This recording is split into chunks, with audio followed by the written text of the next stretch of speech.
सहारा प्रणाम। Face to face इस कार्यक्रम में मैं रणधीर कामले आपका स्वागत करता हूं। विवेक के साथ हमेशा संघर्ष करने वाले नेता प्रवीण गायकवाड़ इनको माना जाता है। जी हाँ, संभाजी ब्रिगेड के अध्यक्ष प्रवीण गायकवाड़ आज हमारे साथ है। आपका स्वागत है इस शो में। बेसिकली आपका नाम, आपकी ब्रिगेड और कंट्रोवर्सी हमेशा जुड़ी रहती है। क्या कंट्रोवर्सी के लिए ये पैदा हुई है संस्था?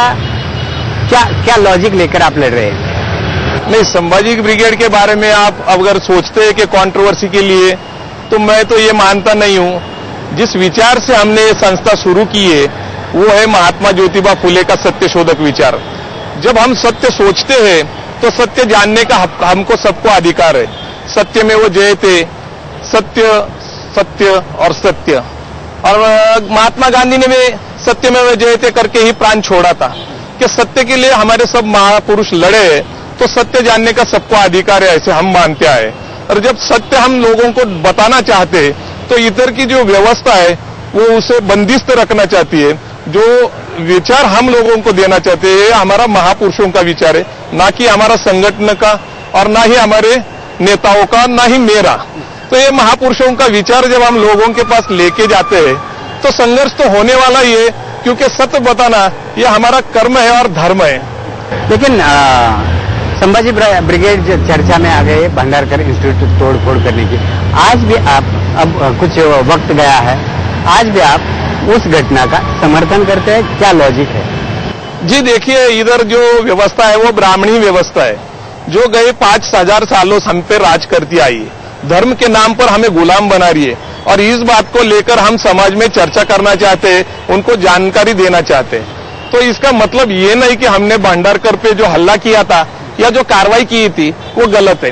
ये एक प्रतिक्रिया थी, ये हमने जानबूझ के की थी लोगों में चर्चा करने के लिए कि जो ग्रंथालय बनाए जाते हैं जैसे कि भंडारकर प्राच्य विद्या संस्था, इसमें हमारे महापुरुषों के खिलाफ गलत लिखान किया जाता है। जैसे कि यह दो विचारधारा है, एक पुरोगामी है और एक प्रतिगामी है।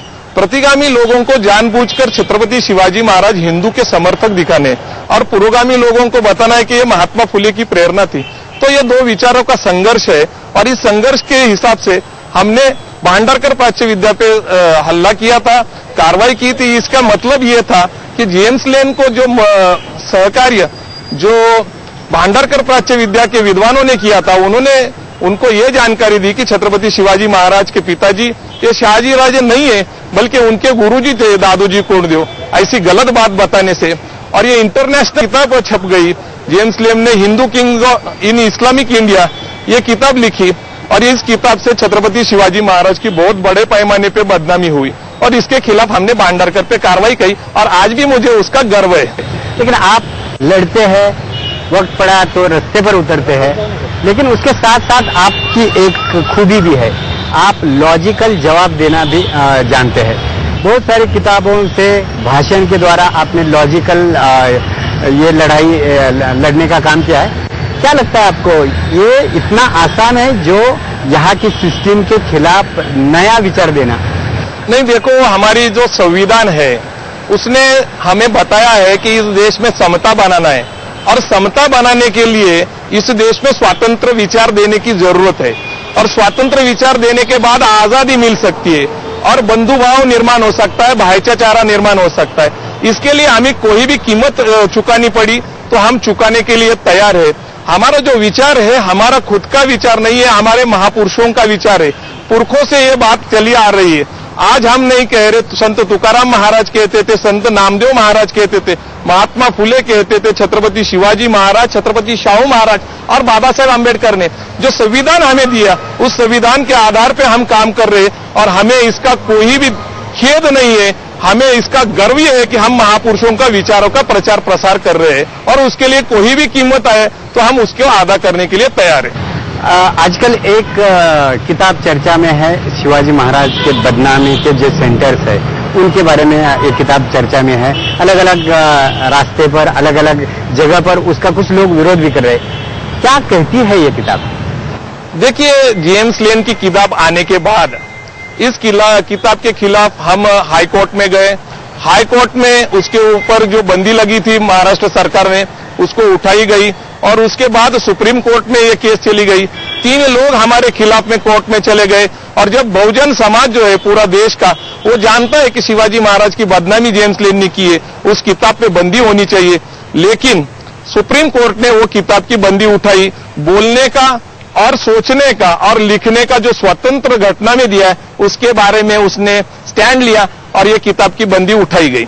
अब वो क्या है दिन क्रमांक 2003 से ये बात चल रही है, तो ये जानकारी लोगों को होनी चाहिए कि छत्रपति शिवाजी महाराज के बारे में किस तरह से बदनामी की जाती है, और उसमें देश की सरकार है और इस देश की सुप्रीम कोर्ट भी बदनामी करने वाले लोगों को मदद करती है। इसके लिए हमारे नेता, हमारे प्रेरणा स्थान माननीय पुरुषोत्तम खेड़ेकर साहब ने शिवाजी महाराजांची बदनामी केंद्र ये लिख के ये सब जानकारी लोगों के लिए दी, और जिनके खिलाफ ये जानकारी जाती है वो कोर्ट में गए, वो इसके बारे में गलत मैसेज पहुंचाना चाहते हैं, जबकि 1 लाख से ज्यादा ये कॉपीज अब महाराष्ट्र और बाहर प्रदेश में चली गई है। लोगों को ये जानना चाहिए कि शिवाजी महाराज के बारे में आज लोग क्या कहते हैं, किस प्रकार का षड्यंत्र रचा जाता है शिवाजी महाराज के बारे में। इसके लिए ये किताब आज प्रसिद्ध हुई है। लेते हैं एक ब्रेक, लेकिन ब्रेक के बाद जानेंगे कि जिस तरह से ये मूवमेंट चला रहे, इस मूवमेंट के साथ ये कैसे जुड़े और आने वाले दिनों में क्या इनके प्लान है।